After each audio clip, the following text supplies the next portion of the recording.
My daughter turned 1 on a Saturday in early October, and I still remember standing in her nursery that morning, pulling her into a smocked white dress with tiny pink roses along the collar, thinking that the hardest part of the whole day would be convincing her to keep a barrette in her hair. She'd been fighting barrettes since August. Her name is Maeve. It has been her name since the moment my husband Ben and I wrote it on the paperwork at the hospital, 1 year earlier, at 2:47 in the morning, with a pen the night nurse handed us and a kind of exhausted, overwhelming joy I don't have words for even now. We named her after Ben's grandmother, a woman who raised 4 kids on a schoolteacher's salary in rural Kentucky and never once let any of them feel like anything other than the most important people in whatever room she walked into. It felt like the right name to carry forward. It felt like something we chose on purpose, with care, with meaning behind it. Ben's mother, Barbara, had made her feelings about it known exactly twice. Once at our baby shower, when she'd pulled me aside in my sister-in-law's kitchen to mention, very pleasantly, that Maeve sounds like something from a Renaissance fair, don't you think? And once at Thanksgiving, when she'd floated the name Grace across the dinner table, as if it were a casual observation rather than what it actually was. The latest move in a quiet campaign she'd been running since we announced the pregnancy. Both times I smiled and kept moving. The name was decided. It had been decided. There was nothing to reopen. I thought she understood that. Ben loaded the diaper bag into the trunk while I buckled Maeve into her car seat. She grabbed my hair with both hands and made the small, satisfied sound she always makes when she's gotten hold of something she's pleased about. I kissed her cheek. The October air was cool and clean, the kind of morning that feels like it's actively cooperating with you. I'd confirmed the reservation at Hartley's, a restaurant 2 miles from our house with a private party room that sat 40 comfortably, and double-checked the pickup time for Maeve's birthday cake from the bakery on Elm Street. Small, round white buttercream, a hand-painted floral M in pale gold on top. Simple and exactly what I wanted. Everything was arranged. Everything was ready. Ben caught my eye in the rearview mirror as we backed out of the driveway and smiled the specific smile he uses when he can tell I'm running through a mental checklist. "It's going to be a good day," he said. He didn't know yet what his mother had already done, and neither did I. Barbara had offered to arrive early at the restaurant to help the staff set up the decorations we'd ordered. The pink balloon arch, the eucalyptus and baby's breath garland, the simple banner my sister Amy and I had made at the craft store the weekend before, Maeve is one, in gold iron-on letters on a linen background. I said yes without hesitation, because Barbara was good at logistics, and I was going to have my hands completely full wrangling a newly walking 1-year-old through 4 hours of socializing. It seemed like a reasonable division of labor. It seemed like help. We pulled into Hartley's parking lot 40 minutes before guests were scheduled to arrive. Amy had texted that she was 5 minutes out. My in-laws' car was already there, which I noticed with a kind of mild relief. Good, I thought. Everything's set up. We can just enjoy the morning. I had not considered, not for even a second, that set up might mean something entirely different than what I had in mind. The hostess walked us back to the private room and pushed open the door. I stopped in the doorway. The pink balloon arch was there, the garland was there, but the banner, our banner, the linen one with the gold letters, was gone, completely gone. In its place, spanning the entire length of the head table, was a professionally printed vinyl banner, pastel blue and gold, crisp edges. The kind of thing you order online with a 2-day rush. It said, "Grace is one." I read it twice. My brain simply would not process it on the first pass. On the gift table, a row of small favor bags sat tied with blue satin ribbon, each one printed with a scrolling gold G. And the cake, which should not have been there because I hadn't picked it up yet, was sitting on a separate table against the far wall. 3 tiers, white fondant, intricate sugar flowers and blush and cream cascading down the side. Elaborate in a way that was meant to impress, and across the top in elegant gold script. "Happy first birthday, Grace." Barbara was standing near the window, adjusting a centerpiece, looking the way she always looks when she's decided something, and is waiting to be thanked for it. "Oh, you made it," she said, turning around. "I swapped the table runners out for ivory. The blush ones you had were reading a little pink on the tables, and a friend from my church made the cake. She's incredibly talented, isn't she? I thought it would be a nice upgrade." Ben said her name. Just her name, very quietly, the way he says it when he's working very hard to stay level. "What is this?" he said. It wasn't a question, not really. We could both see exactly what it was. Barbara stepped toward the banner and touched the edge of it, smoothing a corner that didn't need smoothing. I've been thinking about it for a while, she said, keeping her voice light. Maeve is such a difficult name for people. Half your guests have been calling her May or Maeve since she was born. I've heard it myself. Grace is simple. It's classic. It's something that will grow with her. She looked at Maeve, who was already pulling at a balloon ribbon near the floor, and smiled. She's 1 year old. She won't even notice. Something in me went very quiet and very still. Her name, I said, is on her birth certificate. It has been on her birth certificate since the night she was born. Barbara waved a hand. A nickname doesn't have to match the certificate. This isn't a nickname. You had a 3-tier cake made with a different name on it. I had it made as an option. You replaced every single decoration in this room. She opened her mouth to say something else, but before she could, I heard the door behind me swing open, and then the room began filling. Quickly. My aunt and uncle, 2 of Ben's cousins who'd driven down from Cleveland, 3 friends from my school, I teach 3rd grade, neighbors from our street, Ben's college roommate and his wife. 40-something people walking into a room that said, Grace is one on every surface, with a 3-tier cake that said the same thing, carrying gifts for a baby named Maeve. Barbara turned toward the incoming guests. And she raised her voice. Everyone, we've made a small change. We're going to be calling the baby Grace from now on. It's a fresh start, so much easier for everyone. I remember the quality of the silence that followed. Not the silence of agreement.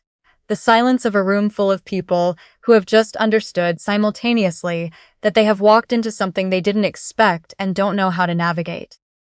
I saw my aunt's face change. I saw Ben's older cousin look at the banner, then at me, then back at the banner. I saw Maeve look up from the balloon she was investigating, unbothered, completely unaware that her own name was being retired over her head. And then Amy walked in. She stopped inside the doorway. She read the banner. She looked at the cake. She looked at Barbara. She looked at me, and in the shorthand that younger sisters develop over 31 years of shared history, she understood the entire situation in about 4 seconds. She came and stood beside me, close enough that her shoulder was touching mine. Tell me what you need, she said quietly, just to me. I took one breath. I set Maeve down on her feet near the balloon arch, and I walked to the center of the room. I need everyone's attention for just a moment. The room went completely quiet.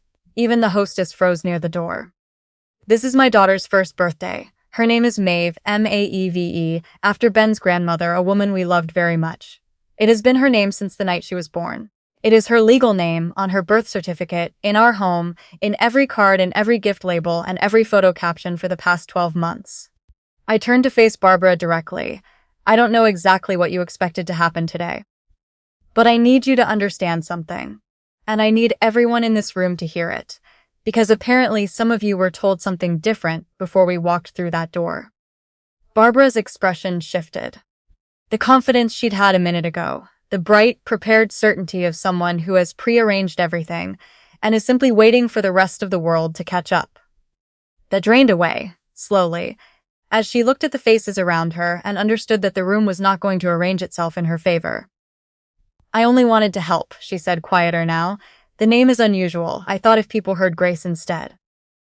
You thought, I said, that if you changed everything before we arrived, I would look at what you'd done and decide it was too late. That the embarrassment of undoing it, in front of all these people, would feel worse than just going along with it. That's what you were counting on. She said nothing. You've been doing this since before she was born, I continued. At the baby shower, at Thanksgiving, and now here.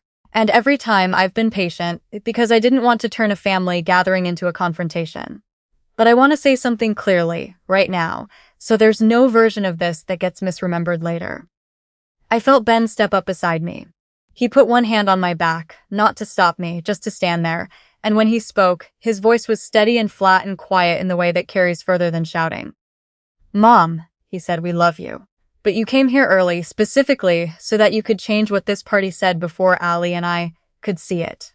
You told our guests, before we walked in, that our daughter has a different name now. That's not a suggestion. That's not helping. That's something I don't have a polite word for.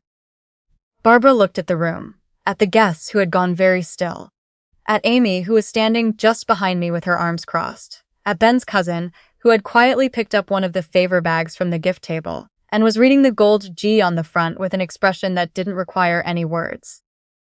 She looked at Maeve. Maeve, for her part, had pulled an entire balloon loose from the arch and was dragging it across the floor with the focused determination of someone who has discovered a wonderful new thing. She had no idea any of this was happening. She was fine. Barbara set her purse over her arm. She didn't apologize. Not really, not in the way that would have meant something. She said quietly, "I was trying to give her something better." And then she walked out of the room. Her husband followed, and he paused at the door. He's always been quieter, gentler, caught in the middle of things, and looked at me and said, "I'm sorry, Sally," in a voice that sounded like he meant it, and then he was gone too. The room exhaled. Amy immediately appeared at my side and said, "Okay, that banner needs to come down, and we need a different cake situation. What's the bakery's number?" The hostess removed the vinyl banner herself wordlessly, rolling it up with quiet efficiency while I watched. Ben's cousin started collecting the G favor bags from the gift table and stacking them in a corner. My aunt replaced them with the bags we had brought from home. Simple white paper bags tied with pink ribbon, a small tag on each one that said Maeve's Big Day. Our friend Marcus, who had been in the parking lot when all of this was unfolding and had gotten the full story via text from Amy, offered to drive to the bakery. He was back in 22 minutes with our cake. The small round one, white buttercream, the hand-painted M in pale gold. When he walked through the door holding that cake box, a few people started clapping. Not out of obligation, just because they understood what it meant. We sang Happy Birthday. I held Maeve up over the cake and helped her blow out the single candle, though mostly she just watched the flame with enormous concentration until I blew it out and she grabbed a fistful of frosting and ate it with absolute delight. The room laughed, the real kind, warm and released, and Amy took approximately 300 photos, and Ben held my hand, and the afternoon settled into exactly what it was supposed to be. Later, as guests were trickling out, and Amy and I were wrapping up the leftover cake, people came by in ones and twos. A few apologized for not saying anything sooner. Ben's cousin said she'd heard Barbara mention Grace at least once in the past month, and hadn't understood what it was leading toward. My aunt hugged me and said, simply, "I'm proud of you," and that was the sentence that nearly undid me because I hadn't been prepared for it. I told them all the same thing. There was nothing for any of them to apologize for. The only person who owed an explanation was the one who had left without giving one. On the drive home, Maeve fell asleep in her car seat almost immediately, one hand still lightly curled around the loop of a balloon we'd tied to the handle. Ben and I talked quietly the whole way, about what comes next, about what we're willing to accept going forward and what we're not. About the specific conversations that are still ahead of us, the ones where we say out loud, with real consequences attached, where the line is. We don't have all of it figured out yet. I won't pretend we do. There's still a lot that's unresolved, and the distance that now sits between us and Barbara is something I don't know the exact shape of yet. Part of me grieves that. Part of me knows the grief is real, and also that it doesn't change what needed to be said. What I know is this: I am done being patient in ways that get mistaken for permission. I spent a year smiling through suggestions that were never really suggestions, and every time I let it pass quietly, I made it a little easier for her to believe the next move was acceptable too. That stops now. My daughter's name is Maeve. After a woman who raised a family on almost nothing and made every person in her life feel like they mattered. I chose that name with everything I had. I chose it on purpose, and I am not going to smile while someone quietly replaces it with something that belongs to them instead of to her. If you've ever had someone try to override a decision that was never theirs to make, subscribe to Quiet Revenge Tales. New stories every week. We'll be here.